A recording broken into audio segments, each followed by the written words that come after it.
Yo, what's going on, Xbox and YouTube? Now today I am here to bring you some more updates from the Xbox One new dashboard experience.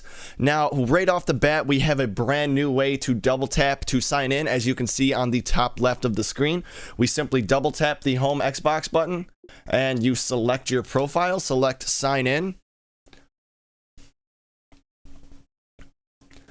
And now you are signed in. So that is the new way, and this menu right here looks slightly different the way they have the names laid out on here. So that is a really cool upgrade, I should say, to the previous update to the dashboard.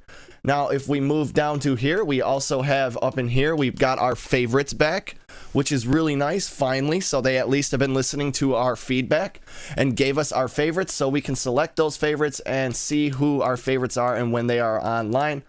We can also press X to invite them to our party instantly just by hovering over their name like this. So that is another upgrade to the dashboard since the last video I have made. Now we are going to move on to the next area. Now, new messages is basically the same as before, and messages itself. Notifications are exactly the same, except now you have the press X to dismiss the item. So you can simply just press X to get rid of that notification, and then you're good.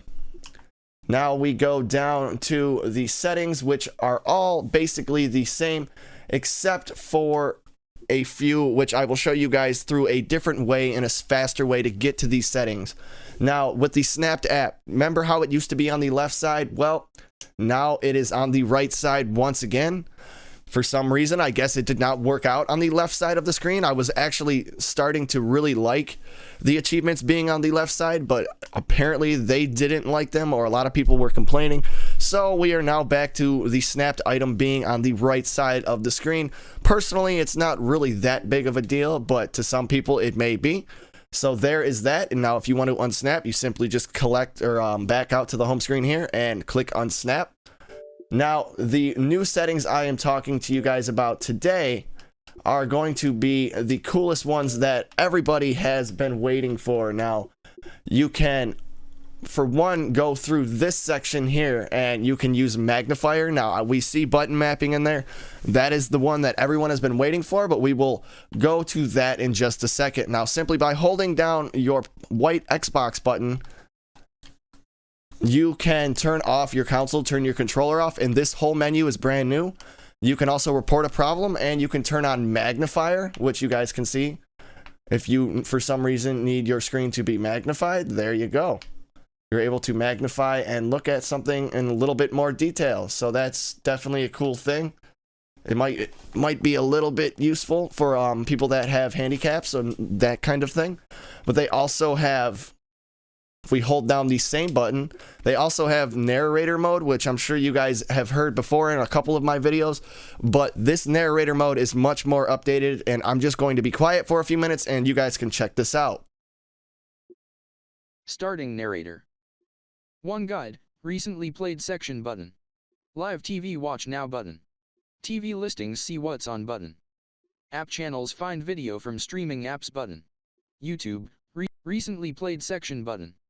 My games and apps. Halo 5, Guardians, Pre-Order Edition, My Tony Hawk's Registered Trademark Pro Skater Trademark 5, My Halo, The Master Chief Collection, My Stuff section button.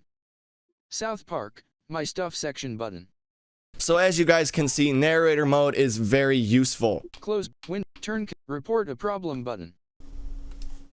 Exiting narrator. So that is narrator mode, guys. Now we are going to jump into the one that everybody has been waiting for, the button mapping one. Now the button mapping is pretty much as cool as you guys can sound. It's basically something we've been asking for since Xbox 360 days, where we can just create our own button layouts and our own button maps, so that way all of our first-person shooters, our third-person shooters, whatever games we like to play, we can all get our controls exactly the way we want them, so that way there's no constantly switching between controls and constantly having to relearn games because they have different controls than games you have been recently playing. So if you go into configure, you can swap the sticks around. You can invert the right axis, the right stick Y axis. You can invert the left stick Y axis. You can swap the triggers. You can go into button mapping. You can button remap any button you want. which is really cool. Now, I have not messed with this too much, but you can basically switch anything with anything you want. So that is basically how that works. Same with the current button mapping, and you can always restore to default maps if you wish to. But this is how you basically map your controller.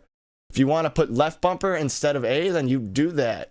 So this is the button you want to remap, and this is the button you want to map it to. So that's a really, really cool thing. So if I wanted to make button A or button B mapped to left or right bumper, I can do that. So that's a really neat thing. And that is exactly what button mapping is all about, guys. So with that being said, I hope I've opened your guys' perspective on this new button mapping thing and all of the new updates to come to the Xbox Live dashboard experience. And if I've opened your perspective just a little bit, please remember to like, subscribe, and comment. And I will see you guys on the next one. Peace.